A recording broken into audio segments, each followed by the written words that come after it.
ആറ്റുനോറ്റ് കിട്ടിയ ഭരണം, BJP തകർത്തെറിഞ്ഞുകൊണ്ട് നേടിയ മൃഗീയ ഭൂരിപക്ഷം, ഇതാണ് ഹിമാചൽ പ്രദേശിനെ കുറിച്ച് പറയാനുള്ളത്. 68 നിയമസഭയിൽ 40 സീറ്റ് നേടി മൃഗീയ ഭൂരിപക്ഷത്തോടുകൂടിയാണ് കോൺഗ്രസ് അധികാരത്തിലേറിയത്. പക്ഷേ എന്നാൽ ആ പോക്കത്ര ശരിയല്ല എന്ന് തുടക്കം മുതൽ തന്നെ തെളിയിച്ചുകൊണ്ടായിരുന്നു കോൺഗ്രസ്സുകാരുടെ പോക്ക്. ഇപ്പോൾ അവിടുത്തെ MLA-മാർ കൂറുമാറി BJPക്ക് വോട്ട് ചെയ്തിരിക്കുന്നു. ആ MLA-മാരെ കോൺഗ്രസ് പുറത്താക്കിയിരിക്കുന്നു. പക്ഷേ ഇപ്പോൾ കോൺഗ്രസ് പെട്ടിരിക്കുന്നത് വലിയൊരു പ്രതിസന്ധിയിലാണ്. കാരണം ആരെ കൊള്ളും ആരെ തള്ളുമെന്നറിയില്ല.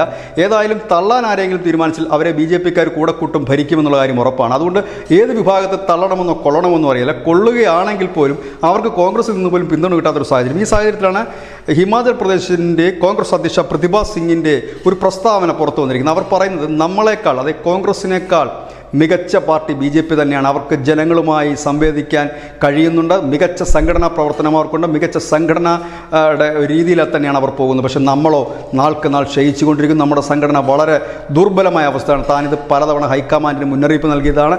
ഈ ദുർഘടമായ അവസ്ഥയിൽ അല്ലെങ്കിൽ ദുർബലമായി സംഘടനയെ കൊണ്ട് മുൻപോട്ട് പോകാൻ കഴിയില്ല എന്ന് പറഞ്ഞിരിക്കുന്നത് ഹിമാചൽ പ്രദേശിലെ കോൺഗ്രസ് അധ്യക്ഷ പ്രതിഭ സിംഗ് ആണ്. പ്രതിഭ സിംഗ് പറയുന്നത് തനിക്ക് പറയാനുള്ള കാര്യങ്ങൾ വ്യക്തമായ സന്ദേശം തങ്ങൾ ഹൈക്കമാൻഡിന് നൽകിയതാണ്. ഹൈക്കമാൻഡാണ് ഈ തീരുമാനിക്കേണ്ടത് എന്ത് വേണം എന്നുള്ള കാര്യം. ഏതായാലും പ്രതിഭ സിംഗ് പറഞ്ഞു വരുന്നത് BJP തന്നെയാണ് ടോപ്പ് പാർട്ടി എന്ന് തന്നെയാണ്. ഏതായാലും ഇപ്പോൾ കൂനുമ്മ കുരുവായിരിക്കുന്ന ഹിമാചൽ പ്രദേശിൻ്റെ ഈ വിഷയങ്ങളിലാണ് ഹിമാചൽ പ്രദേശിൻ്റെ കോൺഗ്രസ് അധ്യക്ഷ ഇത്തരത്തിലൊരു പ്രസ്താവനയുമായി എത്തുമ്പോൾ എന്താണ് സംഭവിക്കുക എന്ന ഹൈക്കമാൻഡിനും വലിയ പിടിയില്ല. അതായത് കൂടെ നിൽക്കുന്നത് ആരെ ഇല്ലെങ്കിൽ കാലുവാരുന്നത് ആരെ എന്നറിയാൻ പാടില്ലാത്തൊരു വല്ലാത്ത അവസ്ഥയിലാണ് high command. News desk news India Malayalam.